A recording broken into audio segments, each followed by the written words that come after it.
Good evening, race fans. It is Core GT Season 13, Round 8 here at Mugello. I'm joined tonight with Braden Carlson and Liam Melsa, doing a little three-person broadcast here tonight. How you guys doing? Pretty good, Jack. How are you doing? Oh, can't complain, can't complain. Another fun night of racing. Great track, great circuit. It's gonna be a fun night. Yeah, this is such a beautiful track. I'm excited to be back here. No, absolutely. We've raced here both times that it's been on the calendar, and every time it's produced some fantastic racing. That is true. Both times actually. Little mini fun fact. I believe it's rained both times we've been here. So this is the first uh official dry running of Mugello for Core GT. So it'll be a nice clean dry race for everyone out there this time. Yes, absolutely. It'll be nice, and it'll be a good change from last week from Daytona, where we had some unexpected rain and caught some drivers out, made the race a little bit interesting. So, be a little bit calmer this week, and should produce some nice, fine racing. Yeah, Daytona was I mean it couldn't get more crazy. I mean, Daytona in the rain. You had Dustin and Ricky, their amazing face-off, uh, and also, of course, Ricky's amazing save down the front stretch, saving almost a 90-degree spin. Just insane moves and lots of racing all around. I'm hoping to see more this week at Mugello here. It's a great track, great racing usually goes on here. So, yeah, really looking forward to see what these guys have in store for us tonight. Absolutely. And of course, we have Liam in here. He is more on our engineering side with the strategy and kind of what to expect from that side of the racetrack. Liam, what are you expecting from tonight? I think we'll have some good battles throughout the field, and I mean, personally haven't driven this track, so I don't necessarily know a ton, but I think I think these boys and girls will put on a good show. Yeah, absolutely. It'll be quite a nice time. Should be a one-stop strategy tonight if all goes well. I don't think there'll be too much of a crazy pit cycle here tonight. Maybe. Actually, well, Brady, we haven't gone a full dry track here, so maybe there will be Yeah, a I was just two-stop. about to say I'm pretty sure it's going to be a two-stop. I know like I was saying the last two times, both in season 11 and season 8, we've had wet running, which is because of the slower conditions has led to it being a one-stop race. But I think we might, for the first time, see a two-stop pit cycle going on here tonight um, at Mugello. So be just a nice, a classic run just in the dry. Typically, what you'd see on every other core race weekend because of the limited fuel that these cars are given. Should come down to a two-stop tonight.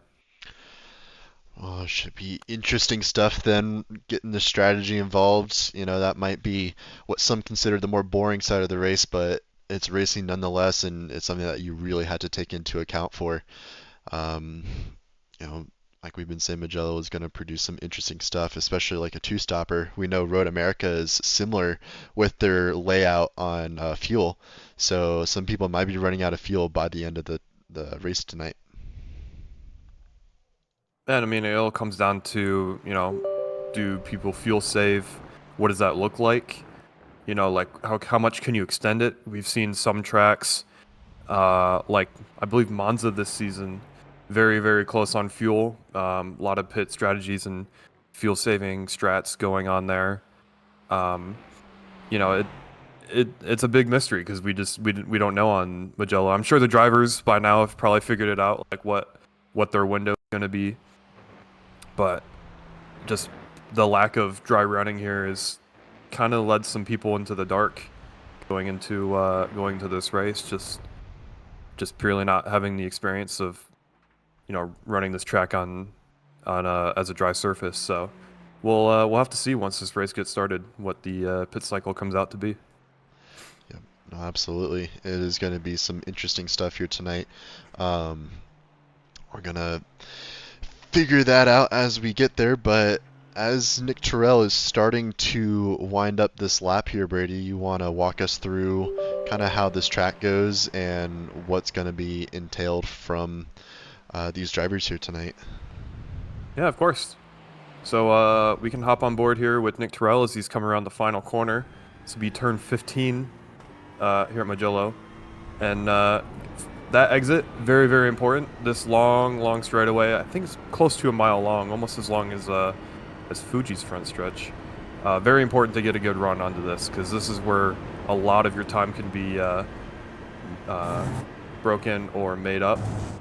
Going into turn 1, a very deceiving braking zone, you could say.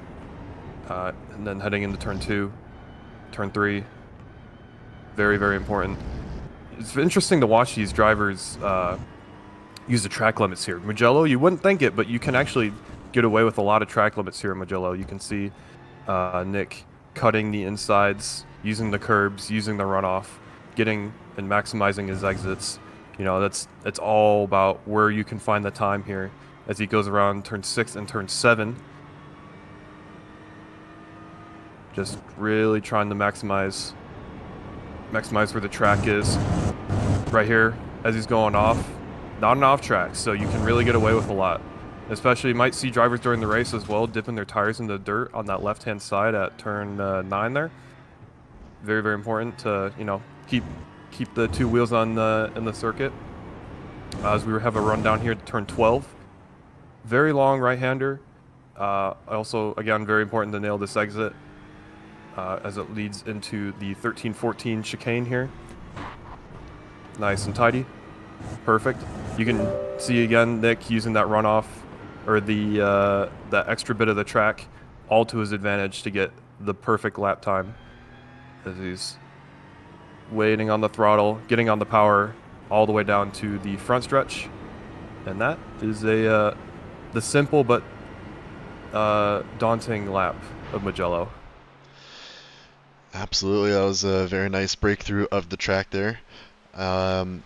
Yeah, kind of complicated. There's a lot of little details that you have to get right here, but once you get it right, then it does feel pretty good. As we'll pull up our leaderboard here as our first little bit of runners have gotten their laps in. Look like Mason Smith is putting in the top time with Kelly Ponier, only half a second back. So there's a little bit of time. We're looking at Dustin Earhoof. He's going to be the guy to watch here. He put in some good practice laps, so we're going to see if he can string together a lap this time around. I mean, last we checked, he was about 0.6 faster than Mason in practice, so you know he has the pace. It's just if he can put it down in qualifying, will be huge if he can make that work.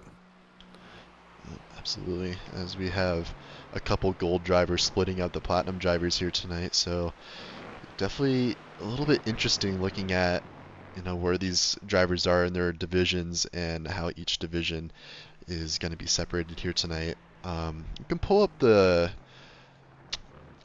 points here as well, just so we kind of know what we're looking for, who is going to be the driver to watch out for here tonight after last week's race at Daytona. So Dustin getting that 2-point advantage over Mason Smith, which is very critical for his championship race, with Ricky Renner 24 points behind.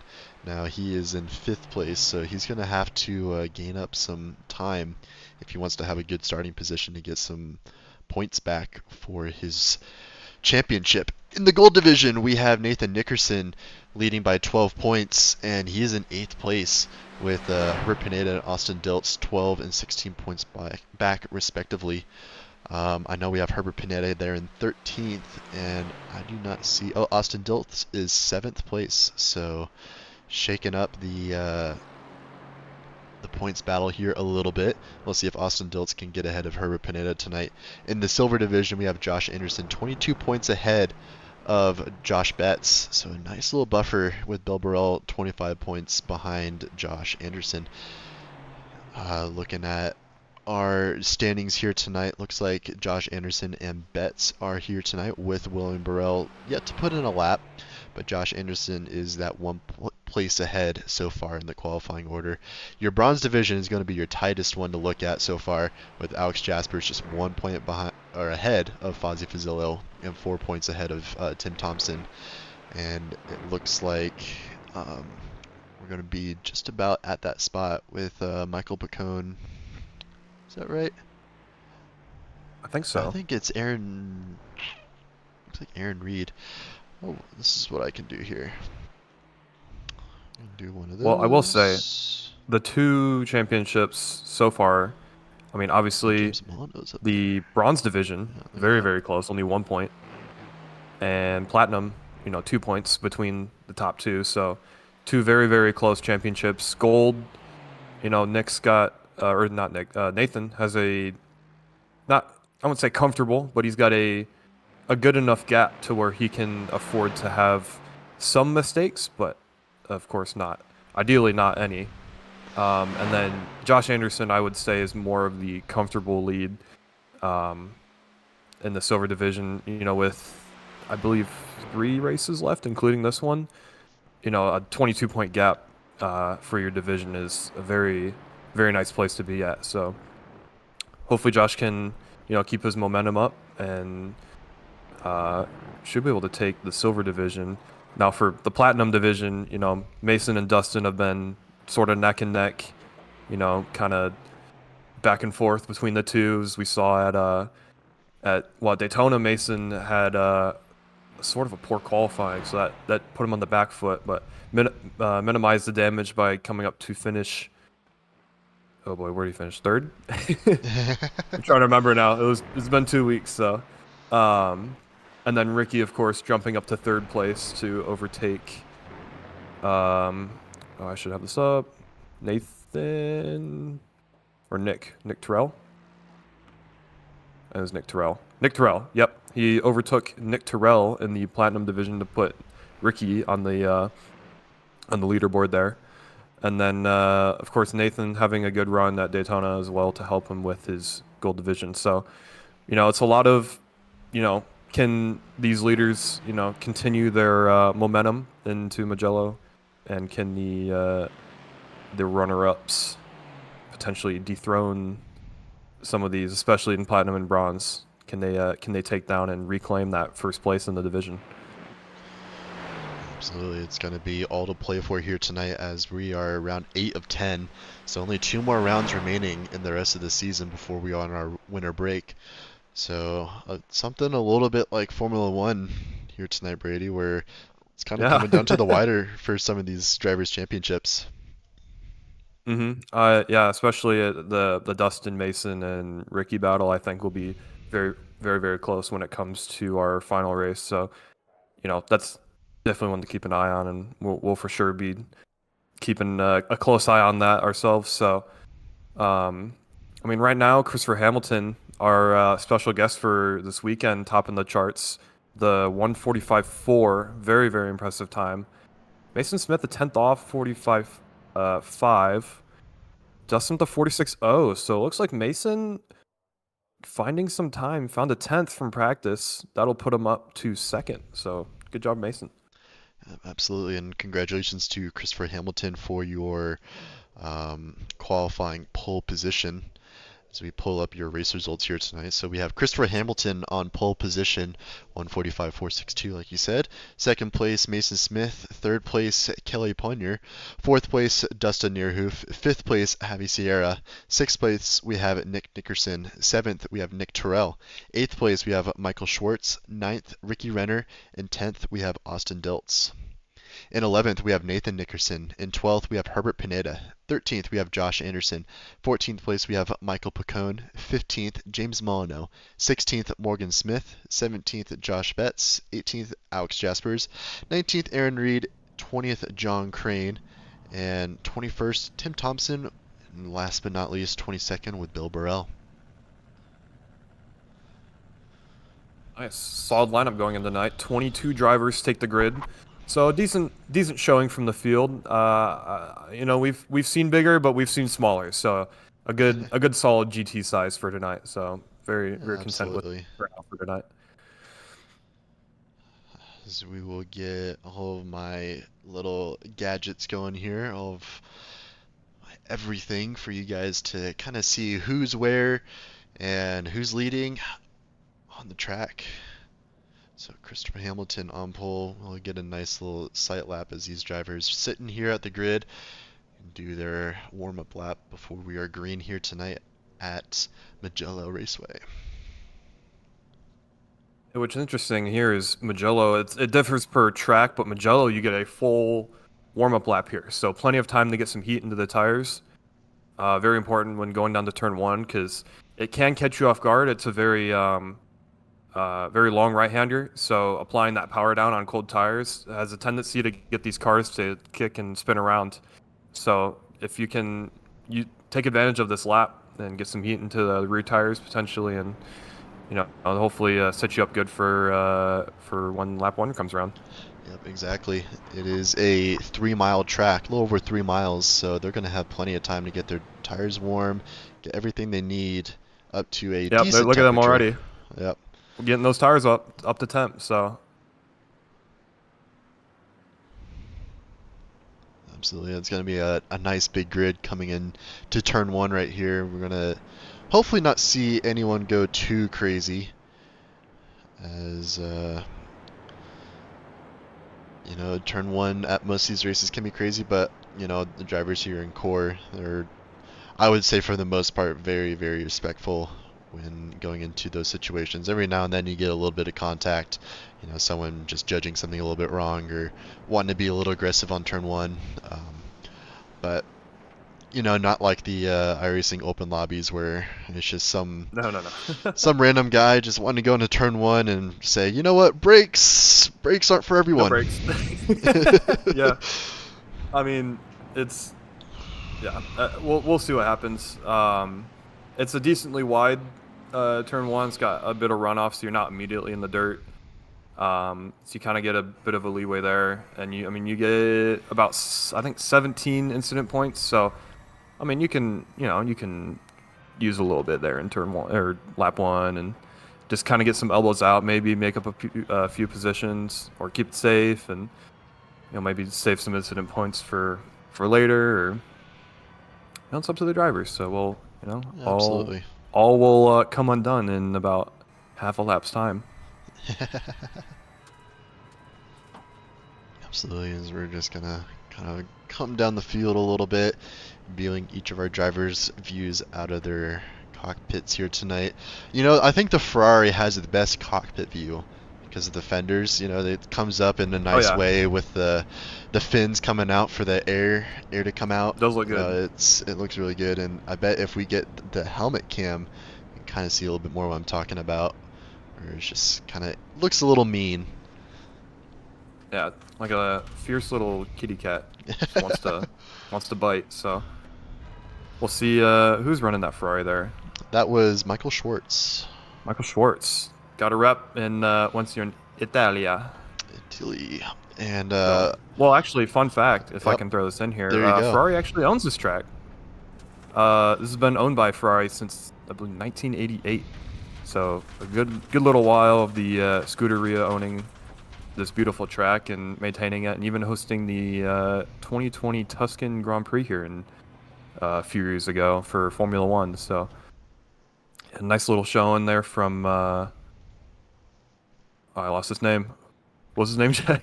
Michael Schwartz. Michael Schwartz, yes, of course. Michael Schwartz representing the Scuderia. So yep, and he is the only one here tonight representing the Scuderia. Well, I wish him the best of luck here in the home of Ferrari. Maybe that'll help him, or maybe that won't. We never know with Ferrari. Yeah, well, if it's anything like F1, then he's gonna need all the luck and help that he can get. But luckily, this is not F1. This is GT3, better racing. More wheel-to-wheel action. It's gonna be a little bit more exciting here tonight as we round the final corner. The pace car is about to come off. Got the lights flashing red. It's gonna be a long wait until the green flag here. They gotta go all the way down until the timing stand. Absolutely. As we just tiptoe our itching to way get going. there, and Barney's just And they're holding the off. green flag, and here we go. We are green flag racing here tonight. Dustin wanted to poke out just a little bit just to take a look here, but Christopher Hamilton having that inside line, he's going to have the advantage coming into turn 1 here, but looks like all of our drivers are spreading out very wide. They're a couple rows back. Christopher Hamilton looking like he's going to be contact in the kind of back. smooth. Oh my word! Whoa! Oh, Looks like it's a Josh flip! Anderson just Oh plowed my through word! most of the field right there. A bowling ball on turn 1. Bowling ball. A lot of people are junk here tonight. It is a wreck fest here in Chaos turn in 1 the at back. Mugello. Absolute chaos in the back. Most of the leaders seem they got away good, but yeah, a lot of trouble in the back there. Yep, absolutely. Nick Terrell gaining a position right there. Nick Nickerson gaining another position as well. As it looks like we're going side by side here. Nick Terrell and Javi Sierra. Javi Sierra going down the inside right there, making it work. Let's see if Nick Terrell can fight back here on the right-hander. Nope, he's going to give it up. Keep going. Right there, looking at the track map, we got a lot of drivers kind of spewed out there. One of the drivers down there, Brady, is Ricky Renner. So he is going to have a lot of work to do to catch back up. Oh, not again. His luck, it just is not, it's not been with him this season.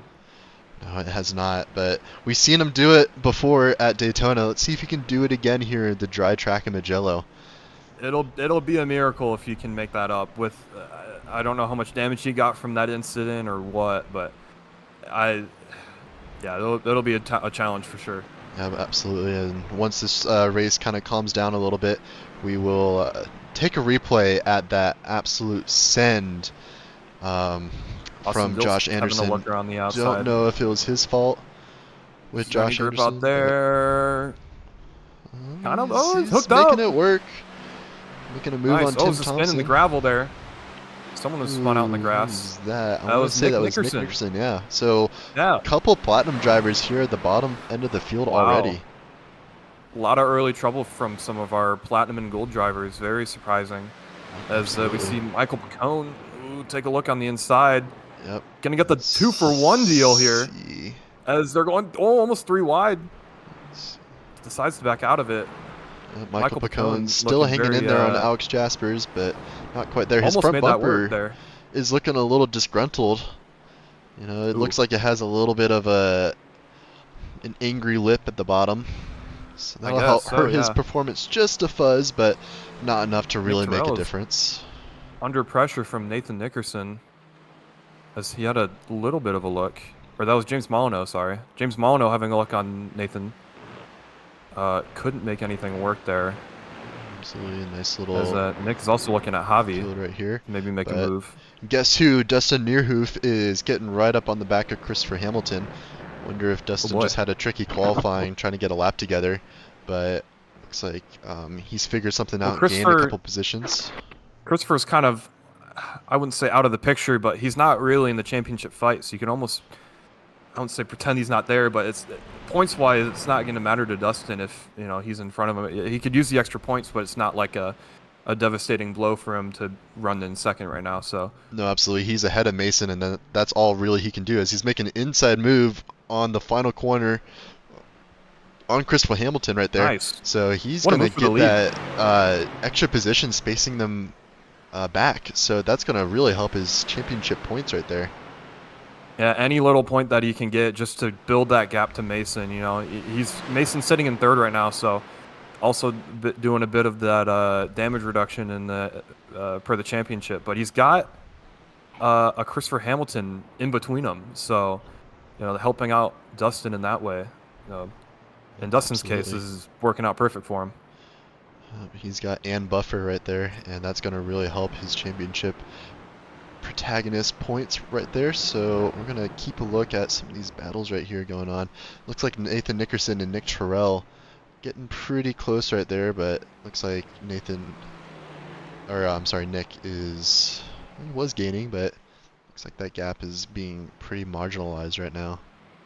I feel like Nathan's doing a great job utilizing every bit of the track. You can kind of see, like, following him around, he is taking every little inch that he can take to get right up to the bumper of Nick Terrell. As he's, as I'm talking, just 10th after 10th, he can gain and gain and gain, and a little bit of a compromise entry there for Nathan. But still sticking to the back of him as Nick runs a little bit wide. See if he can maybe get up to his bumper when they come around to the final corner and get a run on him into turn 1. Austin Dilt's making a dive on Alex Jaspers right there, getting later on the brakes, making it work. But yeah, I was talking to Nathan a little bit before the race here, and he says that he doesn't believe in a draft. Throughout the course in the corners, he doesn't believe that there's any grip loss. So he is Really? showing his proof right there, as he's sticking right on the back of Nick Terrell throughout all It'll be the track. interesting to watch him come down this front stretch. It doesn't seem to be like the toe is super big here, even though they have this super large straight. Maybe a tenth or two you can gain, but Nick looking to defend the inside. Is Nathan Absolutely. maybe trying to look for a switchback potentially? Nope, just tucks it nice and neat up and right behind Nick. See if he can find another way around. So looking like he's making it work pretty good as Ricky Renner is getting around Josh Betts right there. He's going to try and get some damage recovery going here, but it's not looking good for his championship. I think Nick Terrell, I think that was the driver you were talking about, might be taking back that third position in the points battle. Yeah, I think so. Just Ricky's luck these last 2 races. I don't know. I assume that's from that lap 1 incident. Getting taken out like that, but just super unfortunate in his case. Absolutely. As we'll hop back on for the battle for second place right now. Mason Smith charging pretty hard. His last lap was quite a bit faster than Christopher's, so we'll see if he can kind of translate that into a move here pretty soon. This is exactly what Dustin wants. Just Christopher Hamilton to be holding up Mason like this is just allowing Dustin to build that gap and let him get away like as he is. Just being so early in the race, just any gap you can get, you just got to take it at this point. Yep, absolutely. As that was Josh Anderson getting out of the way of our leaders right here. Very class act from him, being the sponsor of our race here at Chase Decals. He's very aware of what drivers should be doing and etiquette, things like that, and we really appreciate that from him, as well as just helping us out and making sure that this race gets broadcasted to you guys at home. Nice, good little shout out there as we see Nick Nickerson and John Crane run down the front stretch, and someone else up there, Tim Thompson, going a little bit slowly down the front stretch. I don't know if that was a compromised exit or what, or unless he's a lap down, but kind of bunching all these cars up here as they go around turn 1 and into turn 2. Yep, absolutely. And I want to say it's a little bit calmed down, but there's a couple of gaps here that I want to just kind of focus on a little bit here. Don't want to tear away from the action because that turn 1 incident is definitely worth looking at again. I might go look back just real quick myself and kind of see how that unfolded, because it looked like, from what I remember, someone got on the grass really early and just could not stop their car and ended up running into about midway up the leader pack. So absolutely. Well, tell me who to view, just so we can jump right into it. Yeah, let me get a good view of this incident. Let me go find where this took place, or about maybe who it was. It looked like an Astin, if I can remember, but I'll get back to you on that.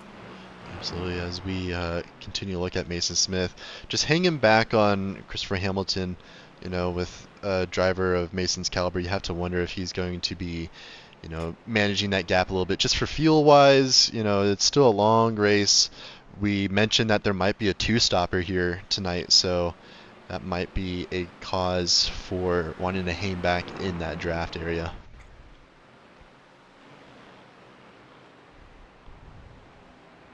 Of course, I'm just going back and looking at how this all happened. It seems to be a very, very big snowball effect. I think it kind of looks like the one who started is Morgan Smith in the 58 Lamborghini that kind of starts it.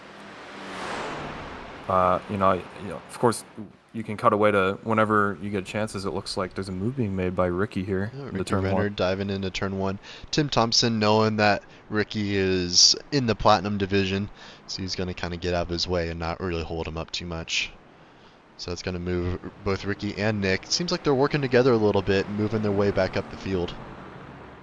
Yeah, that's just going to be, like I said, without the rain kind of helped Ricky in that last race at Daytona with those mixed conditions. But now that you don't have that to help you, everyone's on the same playing field you're on. So it's gonna be much more of a daunting task to get back up. Yep, absolutely. And now Ricky is right on the back of Nick Nickerson.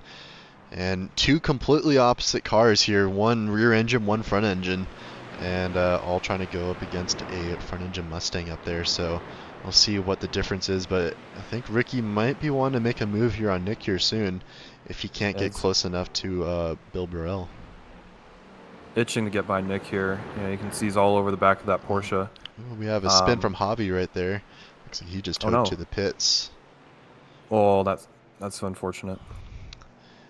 Yeah, it's a tough break from Javi. He's pretty quick, but that little chicane, it definitely can call out some drivers and make it for a pretty tough time to make a pass here.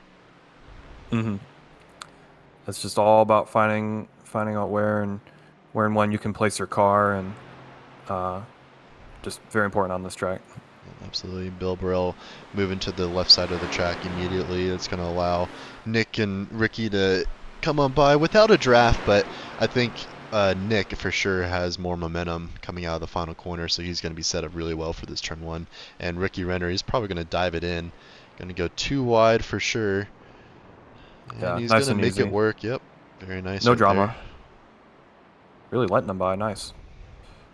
I don't know if that was for division's sake or what, but I mean, Will Burrell's on the lead lap, so I don't know if that's just a courtesy thing or what. I think that was a courtesy. I think he moved over a little bit and knew that they were in the higher division and just moved on. Yeah, he also just might be he's in a good spot right now for his division, so he might just be trying to just satisfied with the position, get the car home, take home as many points as you can. Is kind of in the save car mode right now in his, just for the sake of championship points. So I can understand now from his reasoning there. Yep, absolutely.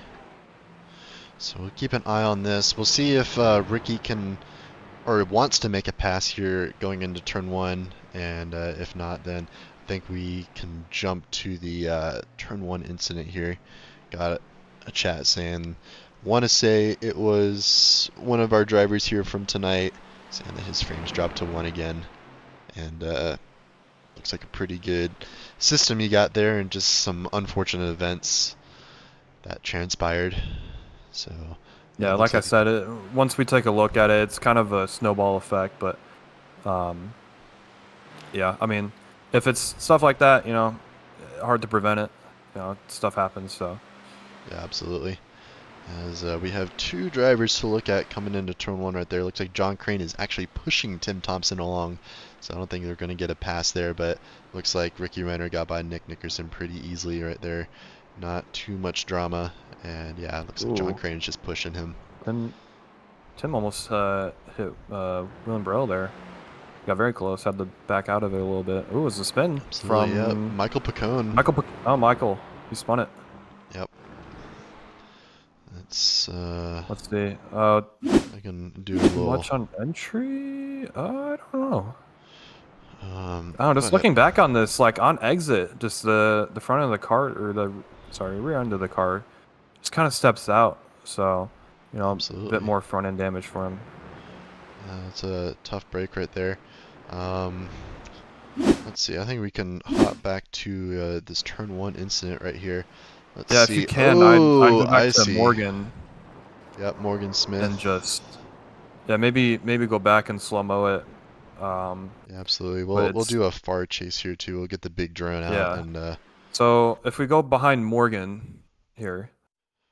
Let's see. We'll do a far chase on. You can kind of see Michael Pacone in front of him. So you have Morgan going into one. Right, Michael gets on the brakes. Yep. Oh yeah, Morgan, a little bit early. Morgan. Very late. Can't get out of the way. Enough. Hits Michael. Yep, right into Josh, and he had nowhere to go. That's a tough break from Josh. And with that speed in the grass, I mean, that's full on the brakes. The ABS can only do so much. Right into the side of Ricky Renner, which hits Herbert and Yeah, it looks like Michael. Herbert, Ricky, and yeah, that was Michael up there. Looks like that would have been. I'm trying to remember who that Aston is right there. Um, but Is that yeah, not just Austin, is it? tough Yeah, break. that's Austin. Austin Dilts. Austin Diltz, that's right. Yep. So Yeah, that's unfortunate, especially for Ricky too, to for him to get caught up in that as well. yeah, Two absolutely. back-to-back lap one, turn one incidents. So Yeah, absolutely. I'm sure a lot of people are going to be blaming Josh on that one, and he's going to hold his hands up and saying, "Hey, that was not my fault. yeah, That was just me getting hit and yeah, unfortunate events from snowball there." effect of going from Morgan to Michael to Josh, and then just at that point you're a bowling ball into a crowd of unsuspecting GT3 cars. So Yep, yeah, not a absolutely. lot Josh could have done there. No. We take a look at our leader here, give him some love. 15 minutes in, Dustin You've put in a 1.3-second gap on Christopher Hamilton, and he has a 4.5-second gap to Kelly Poyner. Mason Smith dropping back to fourth, so he must have had a issue Oh, somewhere along this race. So that's interesting. gonna really help out Dustin right there in the points battle. He Let's had a see if I can. 54. He had a almost 10 seconds slower lap. I want to go back and see if he had an off somewhere, maybe. Yeah, go ahead and Oh yeah, see. he did. Turn 9. Turn 9. Looks like the gravel roped him in. Oh, amazing save on lap 8. I believe it's turn 9. Amazing save for Mason, but yeah, a lot of time lost there. So way to keep it going there. Yeah, absolutely. I'm trying to look through our incident counter right here. I'm not seeing his off track. Oh nope. As I say that, Yeah, so we'll look at take the a car look get here. loose right here, right on the Oh, on curb. the curb. Yep. Just Ooh, man, right into the snapped dirt. really hard, but Mason Smith, the master at the wheel, knows how to keep that car together, and he's gonna take that gravel and get out of the way of some of these drivers, so he's not impacting their race too much. So, way to be aware, way to save the Yeah. car, but that's gonna really Good hurt his save, good chances. save. Yeah, that's very scary. It's when those car gets that out of control that fast, and being able to have the quick reaction that he does to keep that car going in a somewhat straight manner and not totally put it in the wall. That's some good driving there by Mason. Yep, absolutely. As unfortunately, your Ferrari is in 20th place right now, Brady. So Yeah, I mean, again, caught up in that lap 1 incident, just an unsuspecting bowling pin. yeah, So it's tough break, tough luck to that, be a Ferrari fan. I would say a commentator's curse potentially on that one. So Yeah, potentially. I'll take the blame on that one, Michael. It's a Ferrari. It's a Ferrari. So we'll see if John Crane. I think John Crane is trying to work with Tim Thompson here, trying to just work together and save a little bit of fuel on both of their ends, because obviously John is going to get a little bit better fuel mileage, but if he's going to be pushing Tim Thompson along, and I know looks like gonna he is, yeah. kind of, yeah, he's going to be pushing him, and Yeah, he's that's going to pushing help him. his fuel mileage as well. So they're both going to be saving a little bit of fuel. Tim isn't going to have that arrow trying to drag him back at the rear end. With Josh John making a Crane move right around the there. outside. A little bit deep. Might have some grip out there. So you can stay side by side of the inside for turn 2. Yep, And absolutely. nice and neat, gets it done.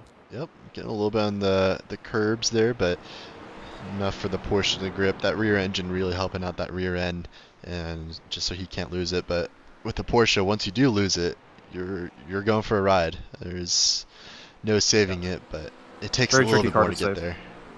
of course. Seeing who's using all the track. John Crane actually using a lot of that inside curbing, I guess you could call it. It's the Yes. painty bit. The sausage curve? Well, just past it, there's like the green and the red. Like I don't know if that has a Oh name yeah, for it, just the but like rumble curb, being rumble strip. but being able to utilize that and Mm-hmm. just making that track just that little bit bigger for them. Yeah, absolutely. All these drivers, they know that they need to use every little bit of real estate that they can get to be just that little bit quicker. It's a fun little train right here. Yeah, we've been holding a camera on them for a little bit, and I think all these guys are not really too worried about position, but Josh Betts was the most worried about, and he got around William Burrell pretty easily. Yeah, that'll help him in the Silver Division Championship. That'll keep him ahead of Burrell there. Mm-hmm. So it could go on Josh. I'm trying to look through the points or the championship points, Yeah, but I can pull that up yeah. here real quick. I mean, Josh and Burrell, good, just extending his little bit of gap that he has. Yep, on, Alex Jaspers is getting that gap, and Fozzie Fazilla not showing up. Obviously, we have some drop races, so that's going to help him out. But even still, Alex is going to get some good points here tonight, being in 11th place overall. And he's going to get a nice points haul from that. And Tim Thompson, let's see, where is he at? He is 14th place, so he's going to definitely pass Fozzie as well. And I think we're going to have about a 10-point gap, I want to say, between the two drivers. So maybe a little bit. I would say 10 points actually will be pretty good if this position stays for the rest of the race. But it is a long race. We are not even halfway through, so can't really talk too soon. Yeah, and I mean, looking at the gaps, it's looking like this little four car train is your closest battle on track. So just sticking with these guys, seeing if they can maybe make a move on each other. But so far, looking pretty content, just staying by, or just kind of following each other around the track. As John, I don't know, John can try to get something out of this final corner, maybe in the move in the turn one, see what he can do. Yep, absolutely. As it looks like Austin Diltz and Morgan Smith working together here pretty good, but I think Austin Diltz is going to make the pass here on the inside. I'm going to assume that these guys are teammates, given that they're running pretty much the identical paint schemes right there. Yeah. But looks like we have our first wave of pit stops as well. I noticed when they're on the front stretch. So we have Nathan Nickerson. I saw Christopher Hamilton jump into the pits. Michael Pacone, Herbert Pineda, some of those guys taking their pit early. Yeah, Nathan, the pits are on pit exit, from what I can see. No one else really going in the pit lane. Michael Schwartz and Michael Pacone might be pitting in this lap. So yeah, I mean, it sounds about right. We're at the 23-minute mark. So that sounds about right. It's looking most likely like a two-stop. I doubt you can get to the end from here. So I'm counting as a two-stop race tonight. Absolutely, especially for some of these drivers. Dustin Neerhoof, Mason Smith following behind, saving a little bit of that fuel. Was able to stay out, Kelly Ponier. So interesting strategies for some of these drivers. A lot of our, I want to say almost top 10 are without the pit stop. So I think we're going to get our main wave of pit stops here soon as Dustin Newhoof is entering the pits. That's going to trigger everyone else. So we'll see if sticking the nose in from James Molno. Yep, getting that's an ambitious inside. move. Yep, Okay, into the chicane. That was I see how it is. That was a good spot to overtake. That was, you don't really see that too much, but no. And if I can say about James though, like from at least when I was introduced to Core back in season 8, knowing James back then and up till now, he's improved so much as a driver, and you can see it in his confidence to make moves like that. He's just the well-roundedness of James has just been amazing to see from his last 5 or 6 seasons that he's been doing Core. So really great to see him doing really well in Core. Yeah, he's definitely improved a ton. Whoa! And they had a little bit of a stack up as John had to take a little bit of a avoiding action from hitting Tim there. It's very hot in the pit lane. Yeah, absolutely. And guess who? Staying out for an extra lap, Nick Terrell. He's going to go long here, so he's going to have the best chance of making this a one-stopper. Or I'm sorry. I still don't know. He'd have to go 2 more laps for it to be a one-stop, because you got to get right on that 30-minute mark. But I can't see it. With how many people are pitting now, I assume he's going to be in this lap. Probably save 1 lap. But I doubt you can save 3 laps of fuel here. It'd be very, very ambitious for him to make that. I mean, I'd like to, but as much as I do, but I highly doubt it. Yeah, absolutely. Well, I think Nick's strategy might be you go a little long on this one, you can have a shorter pit stop on the next one and maybe gain back some of that time he might lose on being on older tires for one extra lap here at the end of the race where it's going to matter even more. Yeah, absolutely. That final pit stop is really going to be shortened up the longer you can go. It's John Crane making a move on William Burrell right there. William Burrell going to defend the inside, but John Crane having the momentum around the outside. Oh, we're going to go 3 wide here for a second. Tim Thompson going side by side with William Burrell as well. He's going to make the move, and he's going to get the twofer. He's going to make a move on John Crane going around the outside now. He's going to get that move done. Well done, Ran a Tim bit Thompson. wide. Wow, just taking advantage after advantage. Just the punches kept coming, and Tim kept dodging. So Absolutely. very good on him. We got a nice little 5-car battle. Ooh, it looks like Tim Thompson actually went off. So all of that work no! We just went just to said it. waste. No, the Man, commentators curse. It's so real. it is the realest thing you will ever see as James Molyneux making a move very around the scrappy on inside the right laps there. here. Yeah, these guys are going wheel to wheel right here. Michael trying to Pacone making a move find on the anything, outside. but blocked by James. Yeah. Let's see what he can do here. Very He's going to have the scrappy by these momentum guys. coming out. So that's looking really good. Going to get the inside in the chicane. So very well done from Michael Pacone, able to hang around the outside. And Tim Thompson hasn't lost that much time for going off. He's still there. He's not out of this yet. No, he is absolutely not. As Josh Betts, I'm sorry, is going to be on the outside right here. He's going to be pretty close to Alex Jaspers. Let's see if he can make something The move. Ferrari of work on the Michael Schwartz in outside. the background there is a lap car. Yep, absolutely. So they're getting around him, no problem. Josh Betts making a move on the outside, and he's going to have a really good position coming into this left-hander right here. Very, very there's well no done. grip. He couldn't find the grip. He was looking. He was looking there. Alex was looking, and just the nose just would not. It couldn't find anything. So Yep, absolutely. barely missed out on that.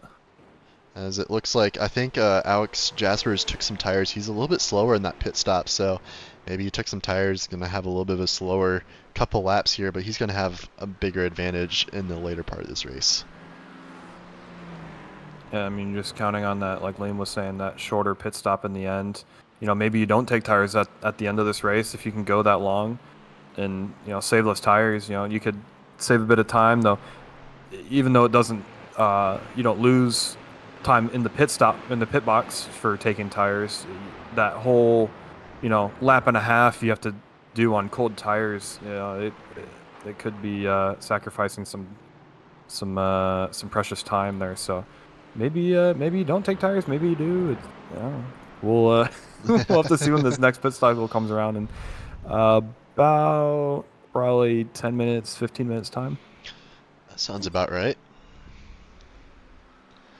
So we're looking at this battle right here. Tim Thompson getting kind of close to William Burrell, but I think that gravel, he had the tire advantage, and going into that gravel, he lost all that momentum, and now everyone has their tires warmed up. Everything's back to where it was, and he lost that pit advantage that he had. So as we settle down, they seem to be a bit more spread apart. Sorry for interrupting. no, you're good. Yeah, they are definitely spread apart. And speaking of spread apart, look at the gap between Christopher Hamilton and Kelly Ponier. We have a 11-second gap, just about, between P2 and P3. So, these guys are really checking out. Nice and pretty in first.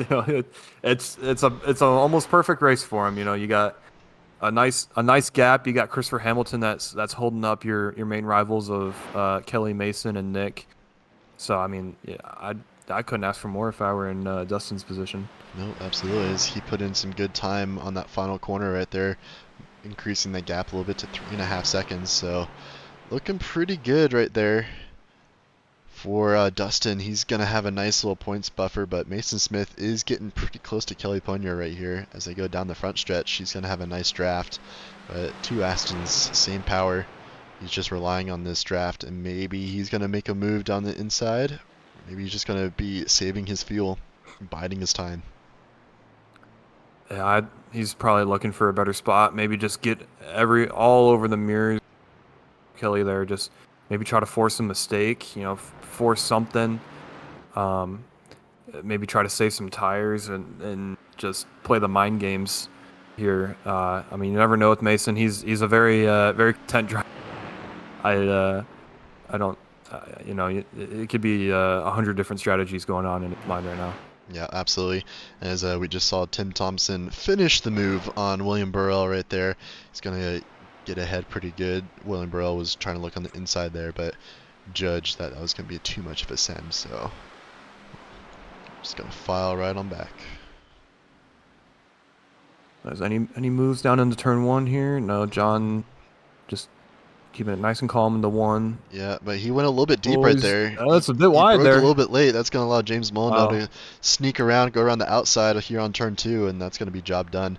Let's see if Michael Picone Michael's is going to follow right on through. So John Crane losing 2 spots right there, getting all messed up from that turn 1 little mess up right there. Yeah, that compromise exit of 1 just does not set you up well for the 2-3 complex. So very hard to find any grip on the outside there, and yeah, that does not super surprised that happened there.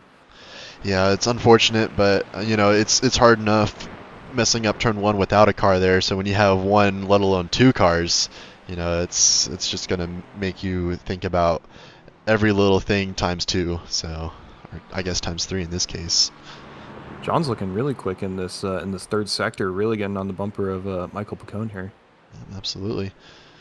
As it looked like Tim Thompson right there got a little bit in the gravel, but he's gonna keep that momentum up and keep going. I wonder how bad this is. I haven't really seen a whole lot, but the gravel being brought back onto this racing surface, has that really slipped up any drivers? I haven't really seen it. Somehow, even though I feel like we always keep cutting the drivers dipping tires into the grass, but it doesn't look like it's that treacherous with the gravel being brought back onto the track. No, I could agree with that. I mean, we saw Mason Smith going off and coming back on a little bit later on the exit of the corner, but even still, I didn't see much gravel getting left on the track, and certainly no drivers having any issue anywhere in that corner since, so... Austin Diltz is glued to that Mercedes bumper, trying to find any way around.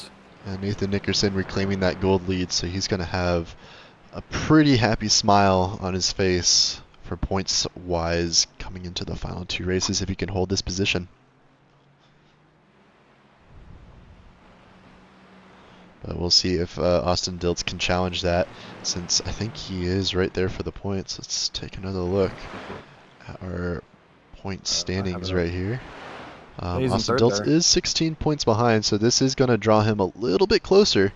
Of course, Herbert Pineda, I think he was involved in that turn 1 incident, and he's in 18, so he's going to really drop down, unfortunately.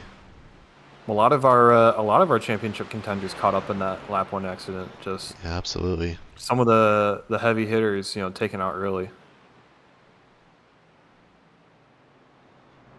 Yeah, it looks like Austin Diltz just kind of keeping within that draft, maybe trying to extend his fuel a little bit longer right there. Not really going too much. I mean, that Mercedes is quick down the straight. It does have some good power. Personally, I don't see how Nathan Nickerson can drive it so well, just because I think that car handles pretty poorly. Yeah. I've talked to some mechanics who have actually worked on that car in real life, and they say it's one of the more like forgiving GT3 cars for drivers to come in and hop in and go and feel very comfortable. So as far as real life goes, I hear it's a very comfortable car. But iRacing, it's a bit of a interesting case. Yeah, but I guess not for Nathan. So Nathan Nickerson is doing very well with it. Absolutely no issues at all. Saw William Burrell get really close and then really far away, and then I have a crash indicator here on my log, so let's see what happened right here. Going to turn 1, I can already tell you what happens right here, but let's watch and figure it out. It's nice and close, and Mustang just went a little too sideways. Maybe saw a crowd there in turn 1, and William had to tell him, nope, can't be doing that. Interesting. I've never really seen that from that car, how it just kind of loops around like that. I wonder if that's just too much too much entry speed or what? Like I don't know. That's a bit of a strange case for me at least.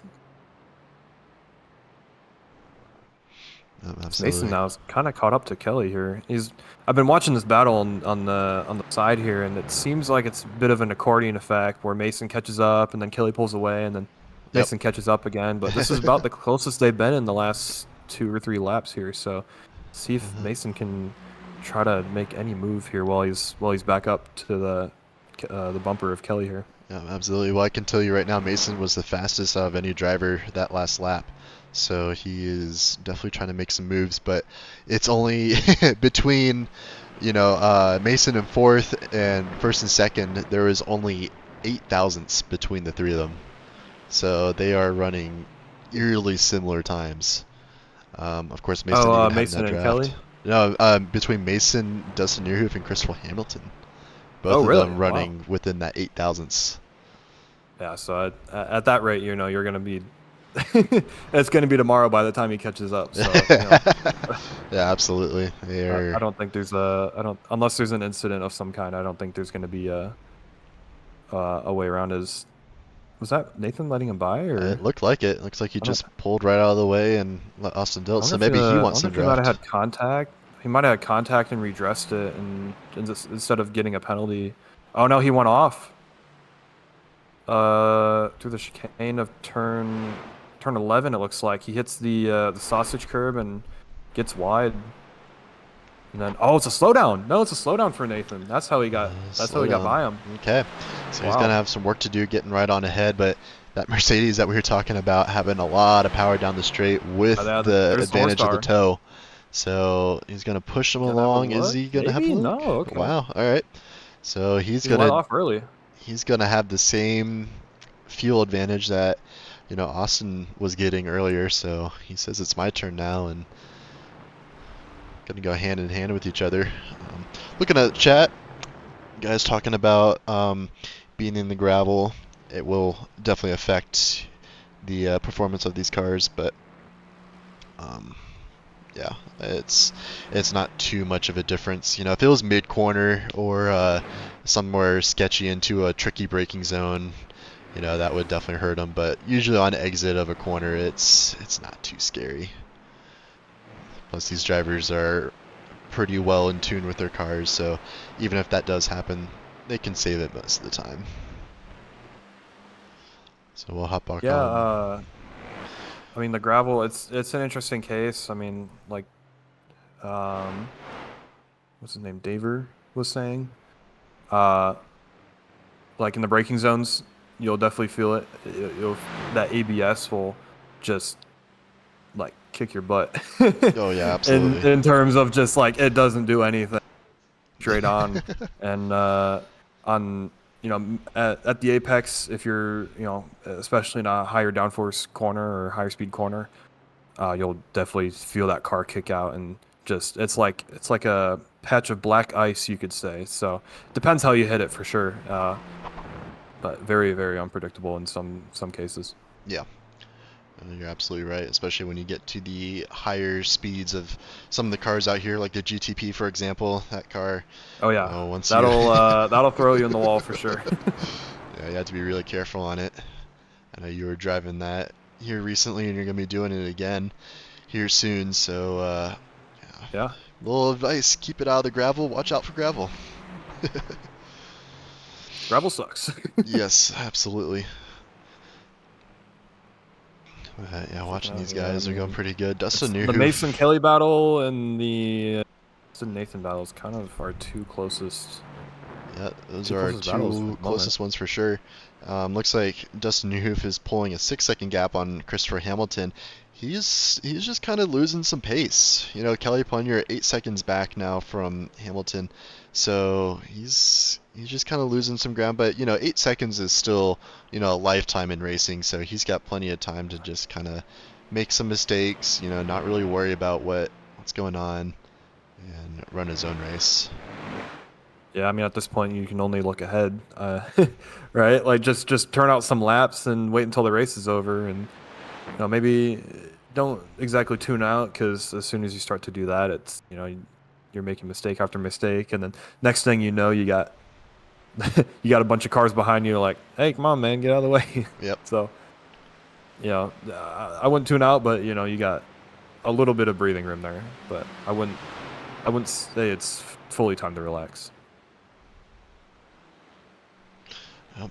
And looks like David pointing out some tips, so appreciate the Little little mistake bits. from Kelly. Ooh, Mistake from Kelly. Kelly having a rare mistake into turn 1. That's going to allow Mason Smith to sneak right on through. But now Mason doesn't get that fuel advantage. And that's going to hurt Kelly a little bit. And a very hot entry from Kelly there in the one. That was very fast. Yeah, absolutely. Maybe got a little bit too much speed with Mason right there. A little bit of a bumper, a little bit of a draft difference, but either way, that's going to allow Mason to get one step closer to Dustin and reduce that gap just a little bit more. I don't think Kelly's going to let that go that easily, though. He's not one to forget things that easily, so he definitely going to be on the charge to get back around Mason. Maybe force him into a mistake. Well, you already know Mason has nerves of ice, and he doesn't get worried about pressure too much. So that's definitely gonna be a hard one for Kelly to put on Mason, but you never know. Absolutely, Mason. He reminds me of Oscar Piastri or even Kimi Räikkönen, for example. Just ice cold, and they're just straight to the point. No BS, and just here to drive, here to have fun. Yeah, it's Kelly. Oh man, another pretty hot on entry again from Kelly there. Is Mason also runs a bit wide, so yeah, both of them seeming to be really pushing these cars. Maybe trying to catch back up to Christopher at least, but still not finding the time as they're, what was that, like 10 seconds back from Chris? It's still a lot of ground they make up with only 18 minutes left in the race, and another pit stop to go as well. So we still have to consider, where do people pit?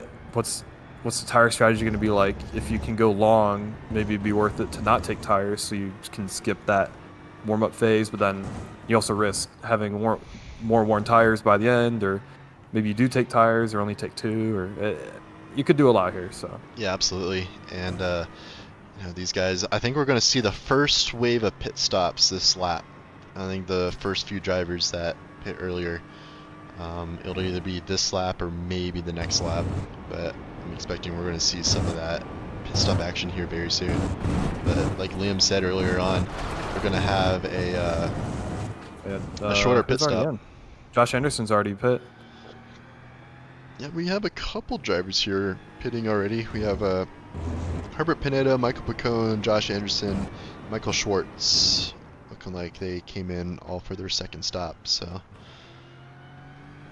Yeah, so we'll have to see where these leaders come out and how long their pit stop times are. Is Dustin gonna stay out this lap? We'll see what Christopher does. Yep. I have a feeling these guys have a few more laps on them. Maybe just trying to go as long as I can. Try to get under 15 minutes to go in the race before they pit. But at that point, you're cutting it really close to the end, so yeah, it'll be interesting to see. I don't see a reason to take tires at this point. No. I mean, maybe I feel like that left front is going to get pretty hot around here. Yeah, it's true. And so maybe left sides. 15 minutes left, a tire advantage would be nice to have, but you also have to think with the fuel, adding the fuel in there, you're not going to have time to take tires.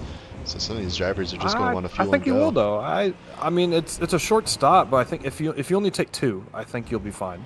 Absolutely. It just matters how much fuel they're able to save. Yeah, it's also true. But if you're going really long, like if you can get 10 minutes left in the race, maybe it wouldn't be worth it taking tires at all, because I mean 10 minutes, they're putting in almost a 2-minute lap time, like a 2:45-ish, 2:46. So I mean that'll put you, what was that, five laps maybe on a used set. I think that's pretty manageable. Yeah, absolutely. Looking at those stints that we had up, it looks like Nick Terrell is the only one that could probably make it into that 10-minute region, as it looks like pretty much all the rest of the top 5 are going to have to pit here, either this lap or the next one. So we see one car diving to pit road. Yeah, absolutely. John Crane diving in a little bit earlier right there. I think he. Oh no, this is a early stop from him. So some of these drivers kind of doing something a little bit different right here. But I was about to say Christopher Hamilton should be coming in, and as he does, There he is. right there, 12 laps on 12 You ask and you laps. shall receive. So It's Dustin going out another lap too, so Dustin was able to go out another lap. Most of these other drivers were, so I think 15 minutes they should definitely have fuel to go. But I think you're right. I think they can get 2 no tires tires. out of this. No tires for Chris. No tires for Chris. All right. Yeah, it kind of proves my thinking there. Just there's not. I feel like there's just not that much time left for it to be worth it for tires. So yeah, Chris opting not to take tires. And when you have a minute 45 lap time, you know, you're going to have probably about 2 laps before that tire gets to operating temperature. You know, that's going to be about. By then, you're only going to have minutes. a lap left or 2 laps left of racing. So I can totally see the reasoning there. That makes sense. So. It's very interesting to see where Nick pits, see how close he can get. Because if he can get to that, like Liam was saying, that 10-minute window, no tires and I don't know how much of an advantage though. Well, I guess it'd be a shorter pit stop. You're taking less fuel, I suppose. Absolutely. So yeah, you're gonna have less time in pits. Running, I will say, looking at how things ended up after the last pit stop, Nick running long did not really pay off much for him unless there's a big advantage here, which I think it's not going to be enough to close up the entire 12-second gap here. So I think it's an opportunity missed because he couldn't make it to the halfway point where the advantage would have really paid off. Yeah, absolutely. But he will get a shorter pit stop for sure because he's going to have 2 laps less of fuel to add into the car. So before the other lap, you know, every driver needed a full tank to make it to where they are now. So now everyone's in the pits, and Nick Terrell is able to go out and retain that lead. So top 5 looks like Mason and Kelly not taking tires as well. So same thinking there. Absolutely. And I think Dustin as well did not take tires. Yeah, I don't think anyone would take tires here. Just that warm up, that build up for the tire is going to be a little bit too much for these drivers to see an advantage come out of it. You know, if this is an endurance event, 100%. But, you know, this is almost 10 minutes of racing here, so they're just gonna take every advantage they get and keep the same tires.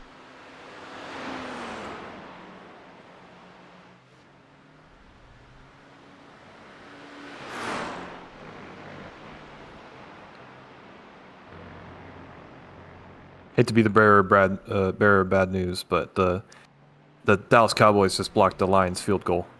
Oh yeah. Very disappointed right now. This is. It has ruined your day, huh? It's very much has.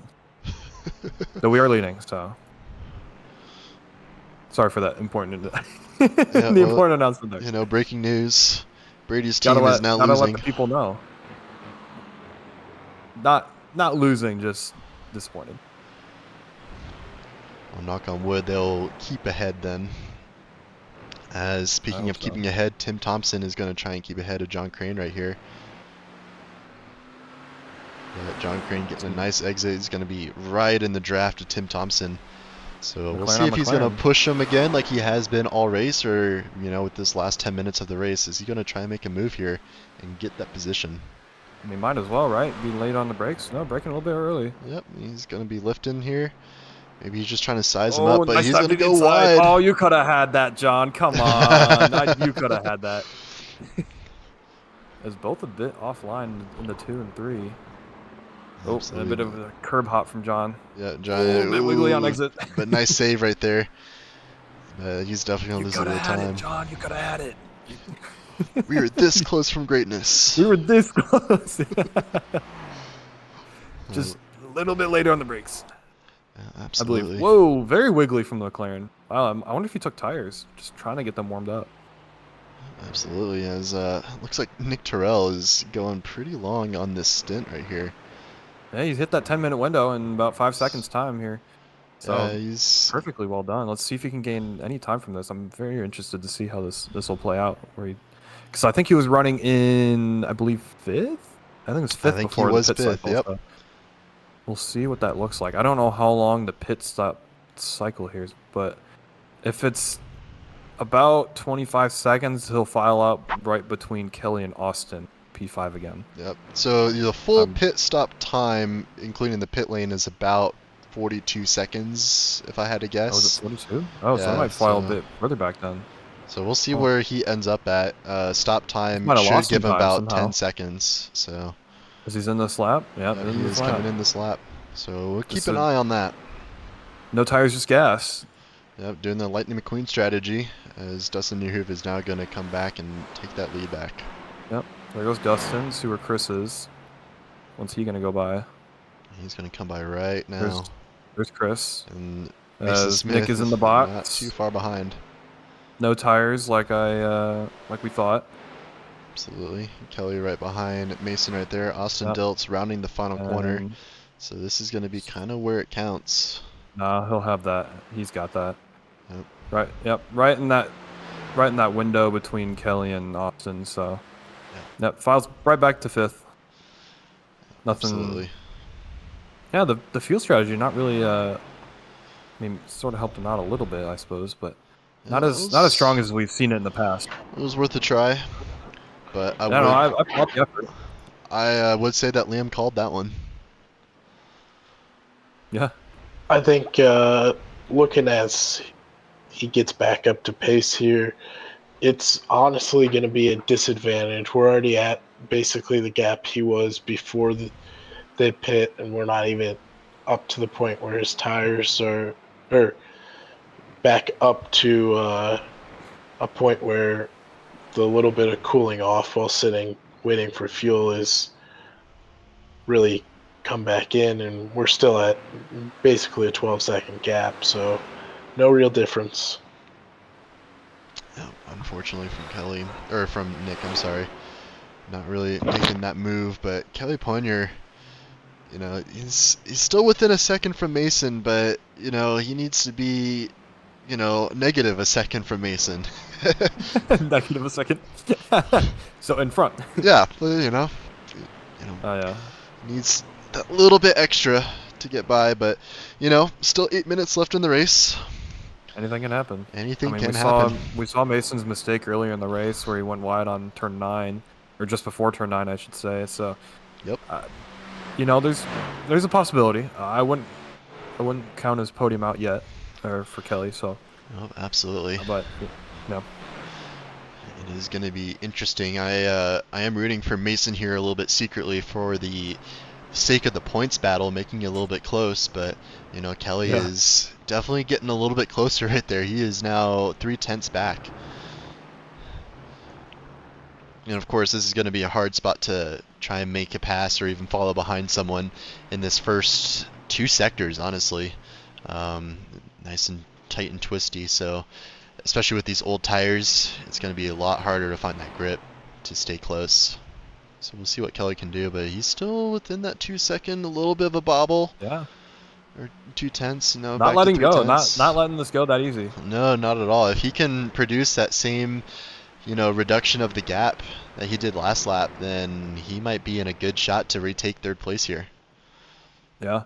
And if, you know, Mugello is no stranger to side-by-side finishes. You might remember, Jack, back in season 8, our little side-by-side finish there in the rain. I do remember our relentless photo finish that we had. You know, both of us not giving an inch. The good old days, I suppose. Yeah. So I mean, we could see it again between Kelly and Mason. You know, absolutely. Anything can happen.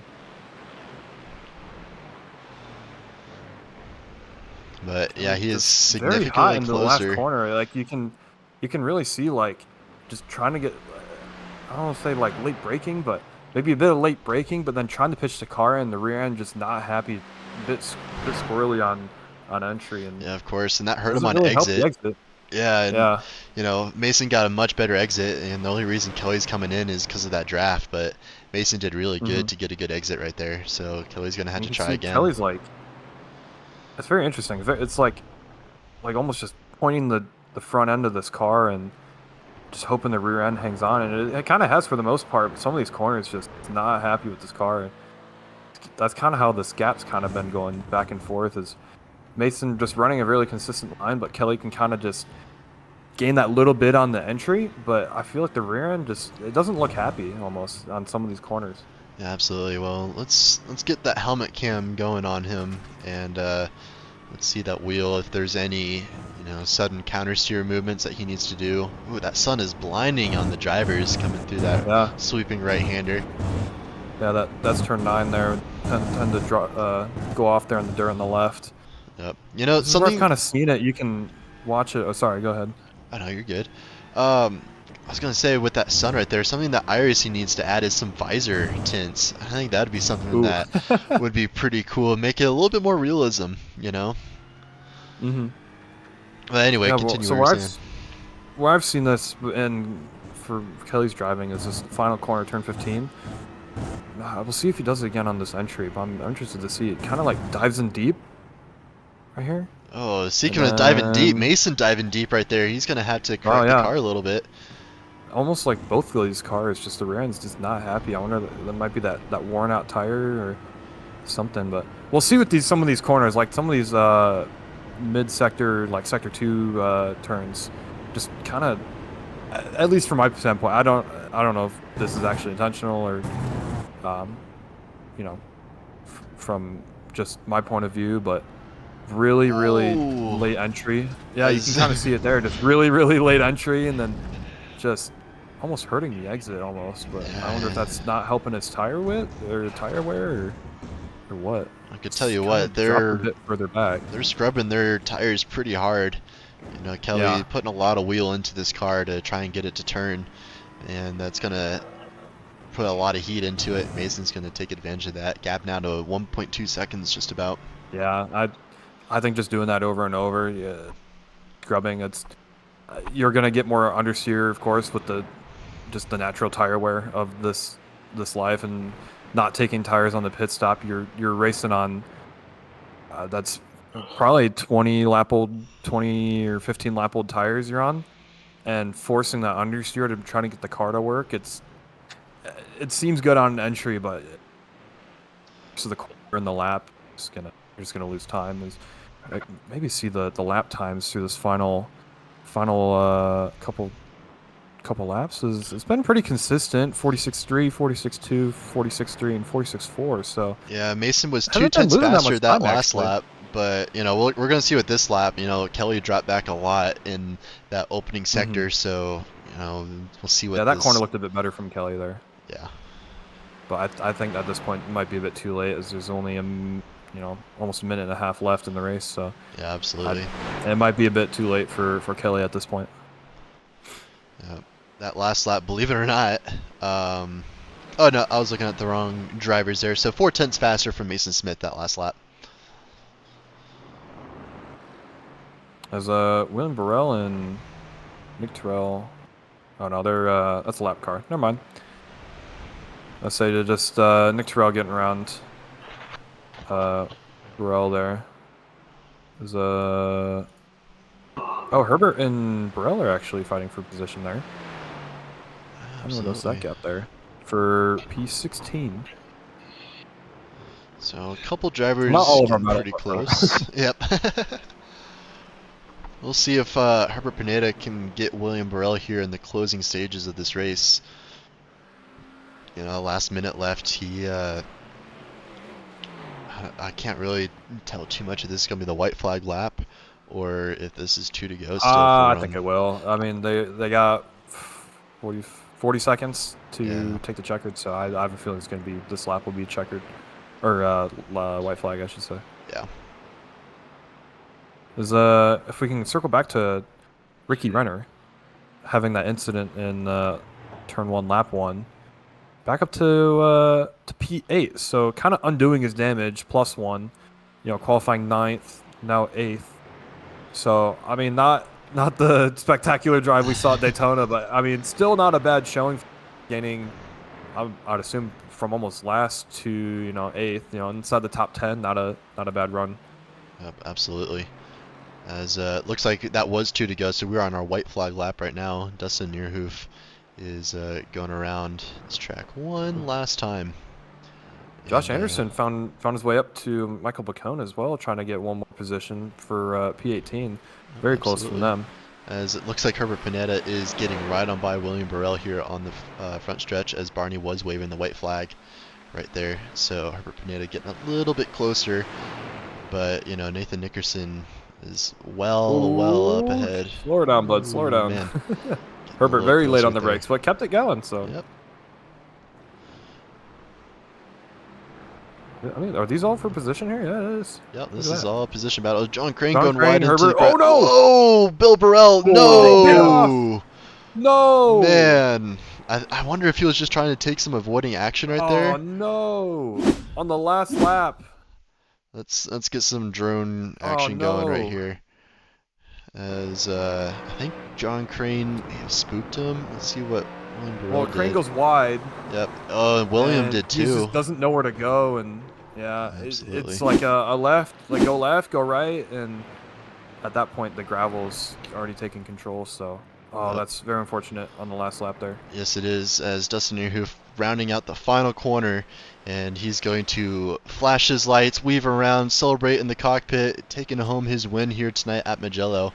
Well-deserved, well executed race from him tonight. That was very well done from Dustin. So congratulations to him.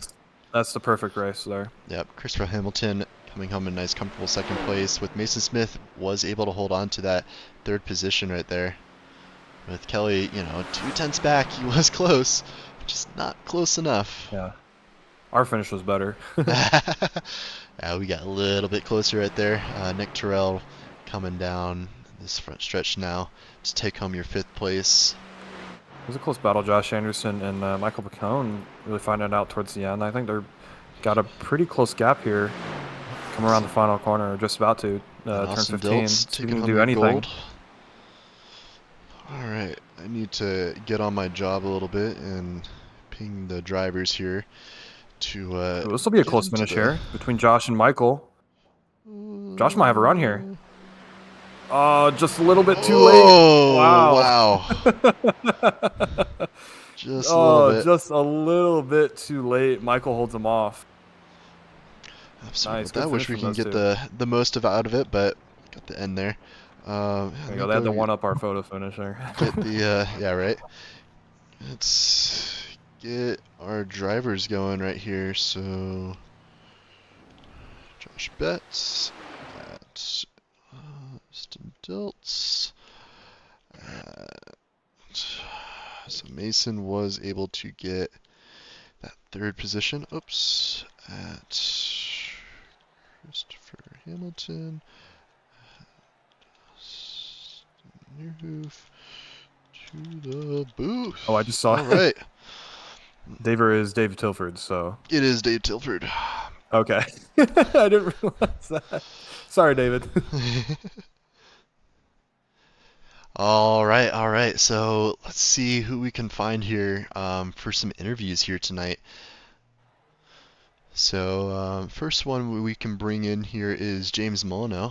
If you want to find him, and we can bring him all up in here. You're saying that like I can do anything about that. I guess you cannot, huh? All right. Let me go. Yeah, I'm just an innocent bystander right here. So. Yeah. All right. Let's get James Molyneux in here. James, it's Jack Brady and Liam in the booth. Got a copy? Maybe not. James, you got a copy? He's figuring out his mic, maybe. Possibly. Well, we'll get back to him. Or he's camera shy. He doesn't know how to handle the spotlight tonight. He's at a loss for words. Yep. He's speechless even. Let's see. Looking for Josh Betts. Josh Anderson, not Josh Betts. All right. Looks like we're going to get Astin Dilts in here then. All right. For our gold division win. All right, Austin, it's Jack, Brady, and Liam in the booth. You got a copy? Copy. How are you guys? Good. How are you doing?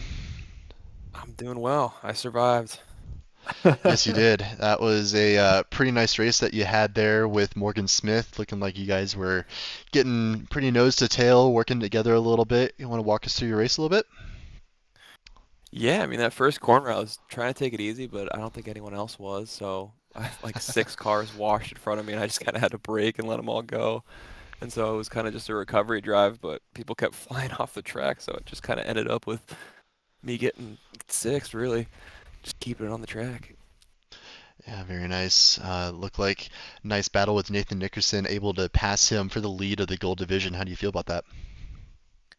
I mean that's huge. That's huge. I've definitely been hoping I could take it to him. I know that it looked like the tires on his Mercedes just gave out like halfway through the race, and he was fighting it. Uh, so I think the Aston was definitely the choice here. Yeah, looking like it was a pretty Aston dominant race tonight, and proved well for you, as it did the rest of our drivers here tonight. Brady, you got any questions for him? I mean, I got one, I suppose, but taking the fight to Nathan with only 2 races left, looking at the schedule, I have to see what's left. I think it's Watkins and one other one, but I know at least Watkins is up next, I believe. Do you That's feel my like you home got to get? track, baby. Oh, perfect. I was just gonna say you feeling confident to take the championship fight to Nathan in the next 2 races? Yeah, no, at least Watkins is that's I was born and bred up in this Northeast, and I've been there my whole life growing up, and so it's kind of my home track, and that's where I have most of my pace. So I'm hoping that I can just run, and maybe he can get into some trouble. Yeah, absolutely. I'm just got the points up here. You're now 15 points behind Nathan Nickerson, sitting in second place. So looks Nice. like, coming up to your favorite track here next week, you're gonna have a nice advantage, hopefully on Nathan Nickerson. Yeah, and if he keeps choosing that Mercedes, he's shooting himself in the Achilles there. Yep, absolutely. Well, yeah, that's all you got, Brady. Yeah. Anyone you want to get a shout out to or things tonight? Yeah, shout out to my dad. He's always watching the streams. Big shout out to Mo. He had a huge race tonight in that Lambo. He can't believe he kept it on the track. Those things are wild. And thanks to you guys. You always put on a great stream, so I love watching it back afterwards. Yeah, absolutely no problem. Well, congratulations tonight. We'll let you celebrate with your friends and family here, and Thank you. we'll see you Yeah, next we'll see week, how hopefully. Watkins. Yeah, I'll see you at Watkins, guys. All right, sounds good. All right, that was Austin Diltz, your gold division winner. Let's see if we can You find sounding some. very confident for that. Yeah, he knew his pace, he knew what he was doing, and felt good about it. So let's see if we can get James back in here and interview our bronze division winner. James, it's Jack Brady and Liam in the booth. You got a copy? I'm here now. All Hey, right, sounds what's up? good. So James I, looking like I had to desperately step away. yep, I understand. I know what that was for. No problem. Well, it was worth the wait with that bronze division win. You want to talk us about it? Well, it wasn't a top 10, but I definitely started off. Um, let's just say I finished better than I started, so it's a good race. Yes, absolutely you did. You And gained 3 positions right there. yeah, and I was at the beginning of the race. I was in there with Nathan and got inside him and just lost it, and fell all the way back to 18th. And I'm like, I Well, was so so mad. you were looking really confident in that McLaren. We saw you making some really good moves actually. Like how was it riding around that McLaren throughout this race? You look pretty comfortable in that thing. Um, in the last 24 hours, I've had to learn a lot of throttle patience. There's a couple of spots where you can't you have to completely lift off the throttle just to get the car pointed. So they just practice, practice, practice. Yeah, I mean that's what it takes, and like you were saying, coming up from 18th to where'd you finish here? 12th. Uh, Not a half bad show on there. So yeah, congrats again. I wanted two to three more laps though, because Yes. I was running bets down.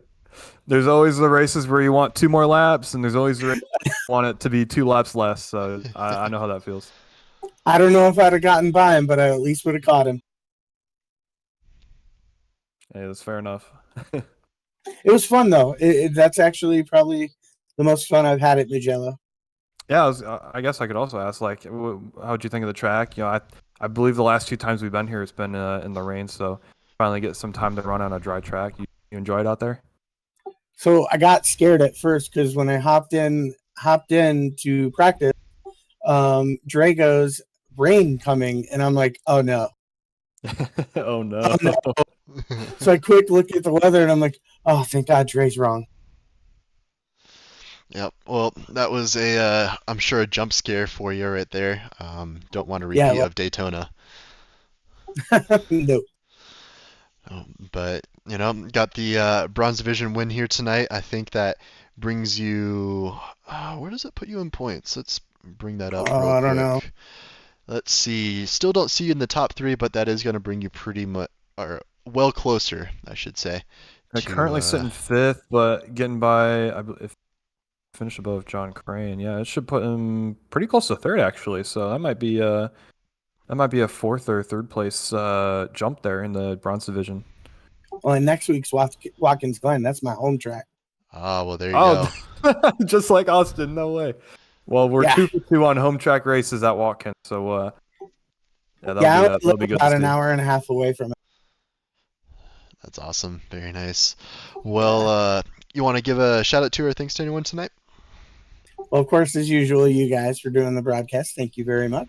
Of course. And then of Pleasure. course, my number one, my wife. Gotta give a shout out to her for letting me spend all the time I can in this rig to get better. And of course, Team America and Core Racing. Without Core Racing, definitely wouldn't have a league. And Team America for taking me on. I'm just excited to be a part of them. Absolutely. It's always a nice paint scheme to see on your car every week, so we enjoy that up here as well.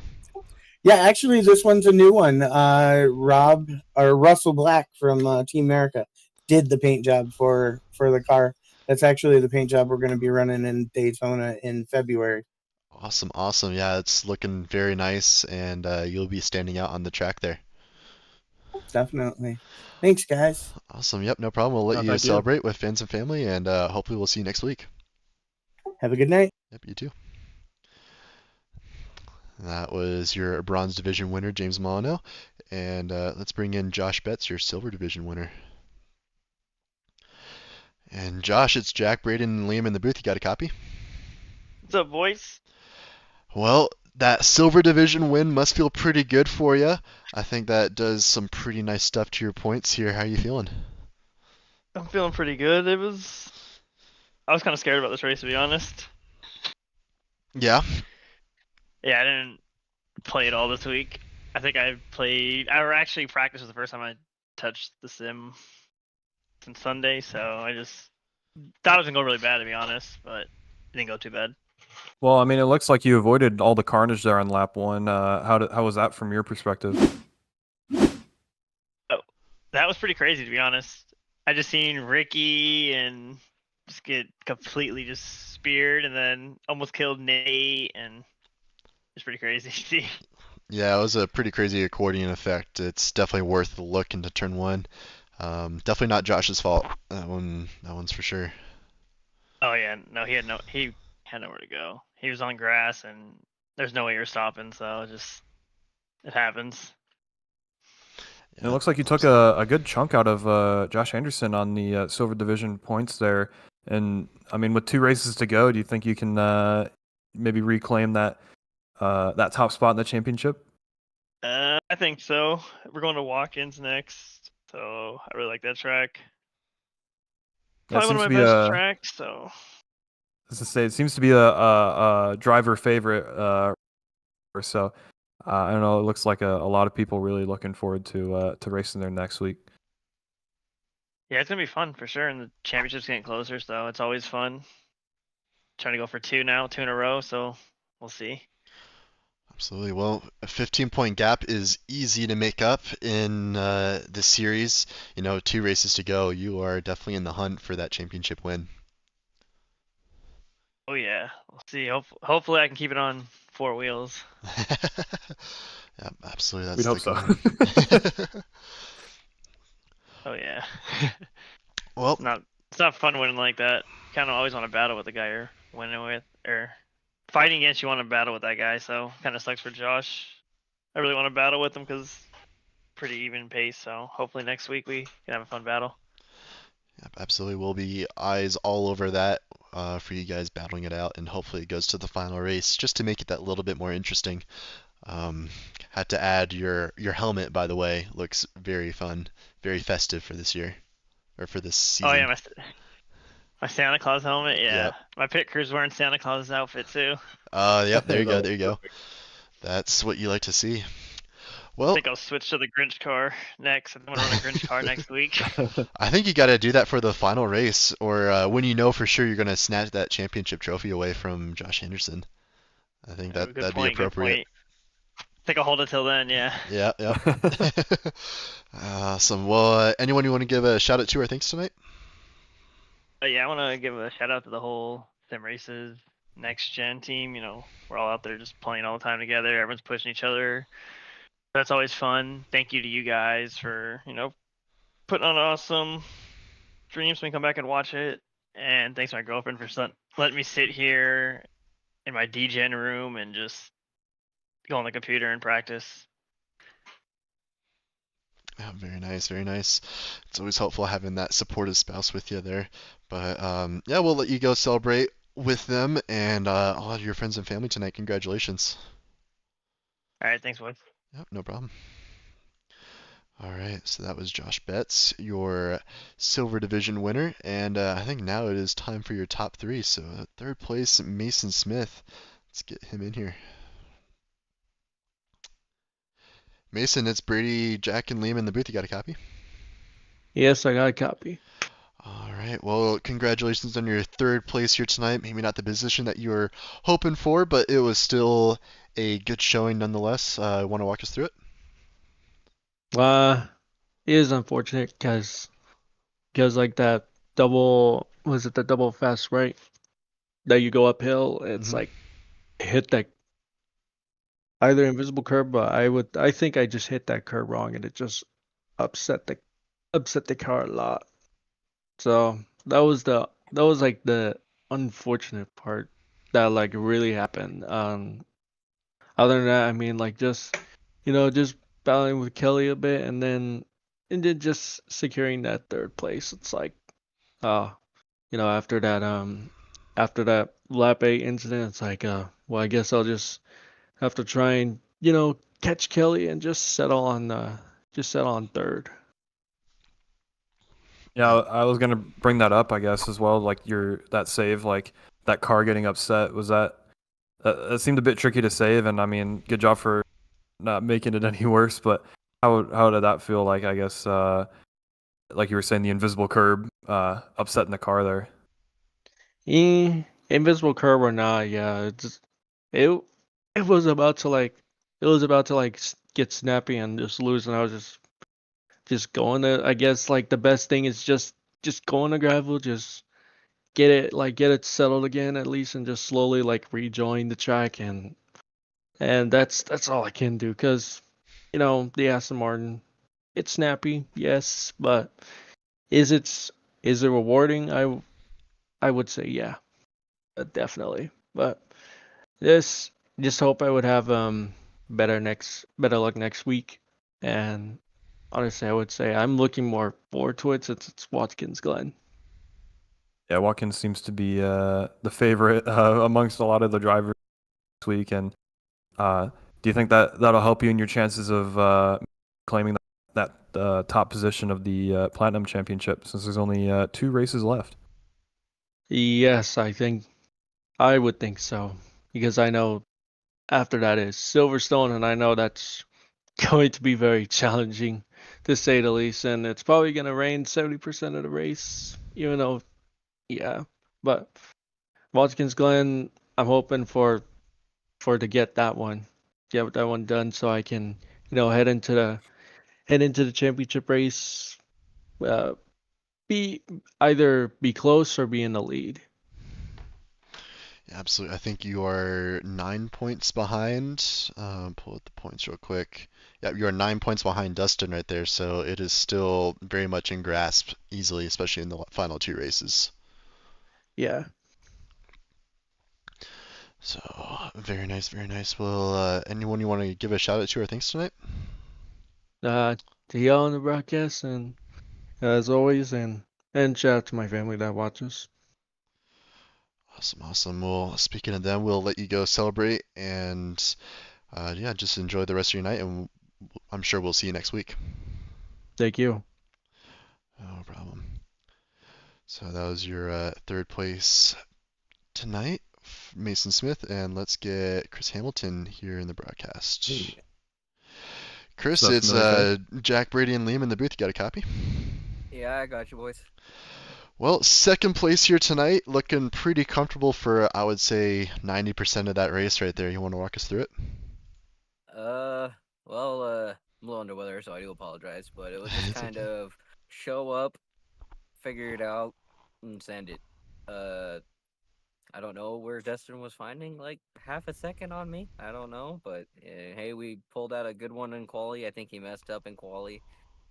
But overall, it was just kind of start up front and maintain it. I didn't expect anything too crazy. No fuel saving, no tire games, just kind of playing it by ear. Yeah, absolutely. It looked like a pretty straightforward race from you. You were kind of in your own island there, so not really able to draft with anyone, save a little bit of fuel that way, and tires were not really a factor from your position there. So, like I said, pretty comfortable right there. Obviously being sick, that doesn't help anything, but still able to pull out a second position today, so still must feel pretty good. Yeah, once Dustin got by me, I tried my best to hang with him, and then eventually I made a couple of mistakes, and then the gap grew, and then at that point it was just kind of maintained. I didn't want to lose second place. I didn't want to. Uh, I attempted to catch back up, and then I think the tires just gave out on me. So I was like, yeah, there's no point in pushing that hard for a championship that I'm not even involved in. Yeah, no, absolutely. That makes perfect sense. Brady, you got anything?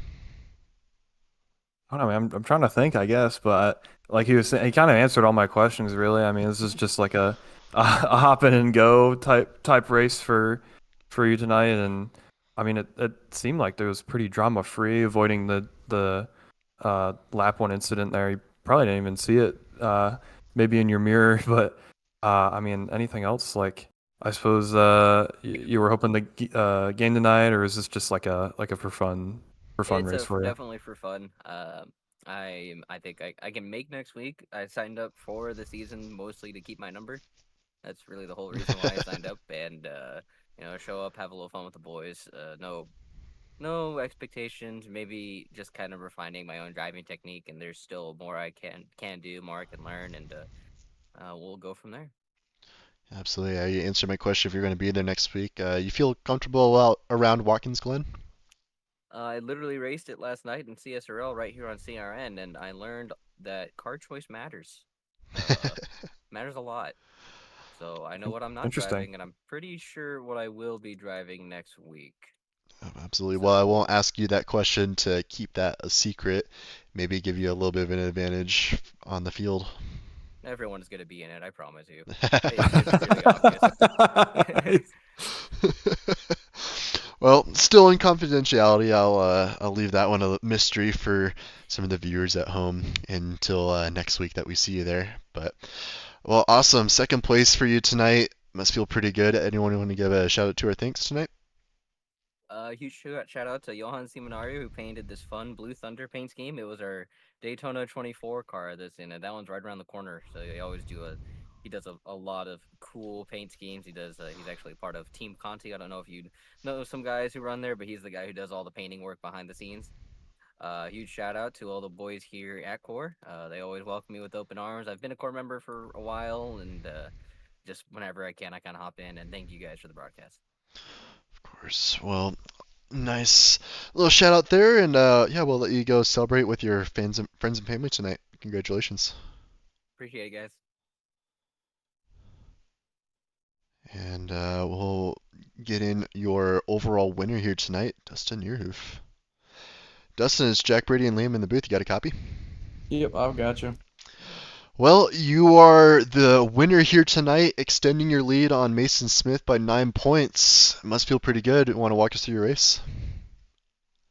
Yeah, the start I messed up my qualifying. My two fast laps got off tracks in the first like 3 and 5 corners. Um, ended up P4 anyways.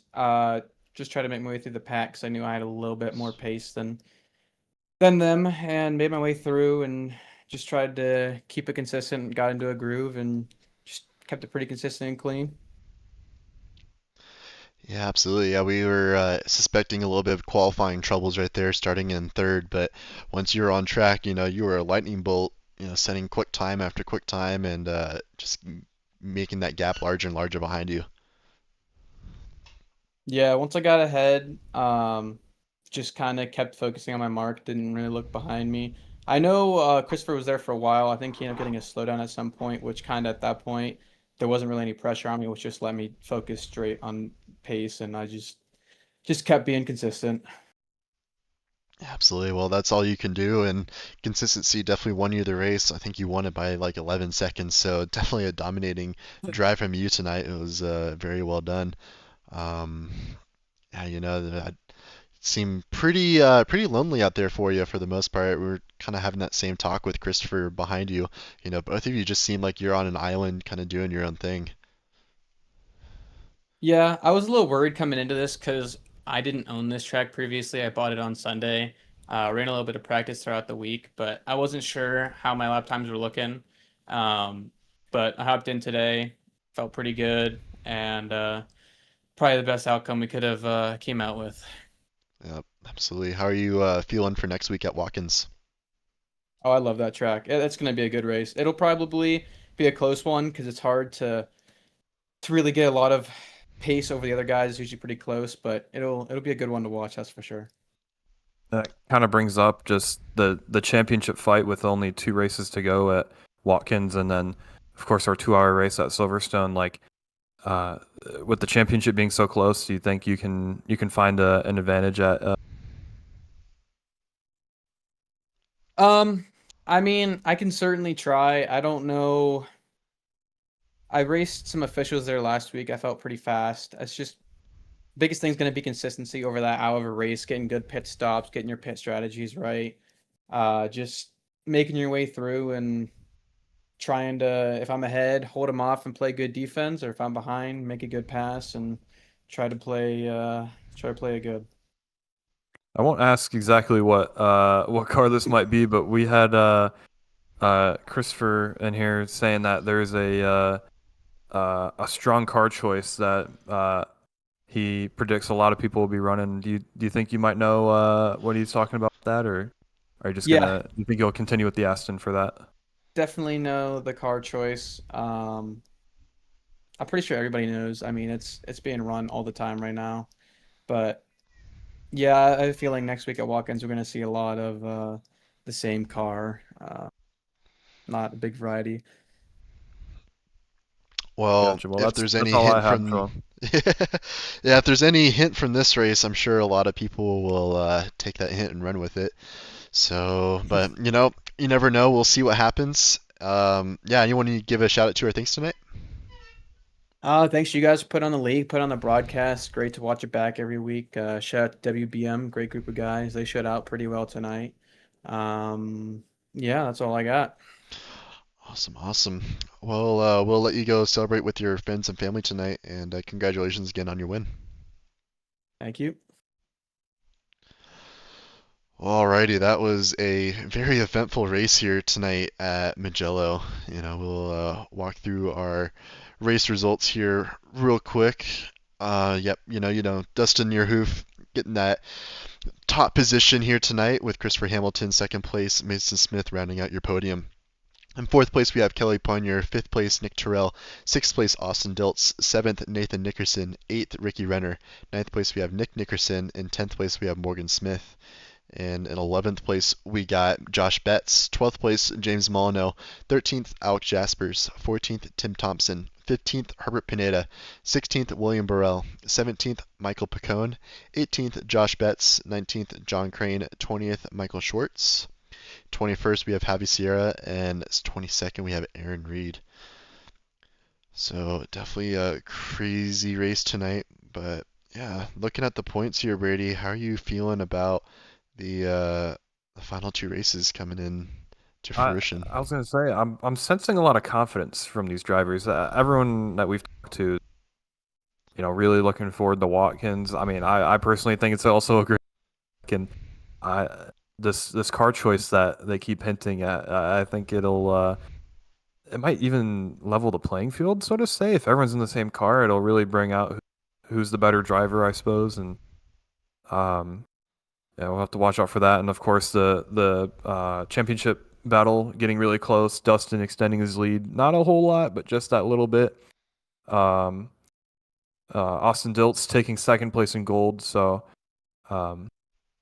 maybe trying to take the fight to Nathan at Watkins, like he was saying. Also very confident going into that track. And of course, let's see, Josh Betts also closing the gap, and Tim Thompson taking up second and bronze. So a lot of movement in the championships here between all the divisions. So it could be another big shakeup at Watkins. Between turn one and the new runoff. Now there's we have all that runoff, unless that might be in a different layout. But I mean, still, Watkins can throw a curveball for sure. So I wouldn't put anything past any of these guys on the championship podium as it sits. Between Watkins and then Silverstone, the 2-hour race, of course, double points as well. So that could also shake up things when we get to that. Yeah, absolutely. It's going to be pretty crazy. I hope anyway that we're not going to see any turn one incidents in Watkins, given how big that turn one runoff is. But anything can happen. Watkins has been known to have incidents going into turn one, but we won't know until we get there. And we'll find out in 1 week's time. So. 1 week's time. Right now, we'll see y'all next week Thursday for another great round of racing at Watkins Glen.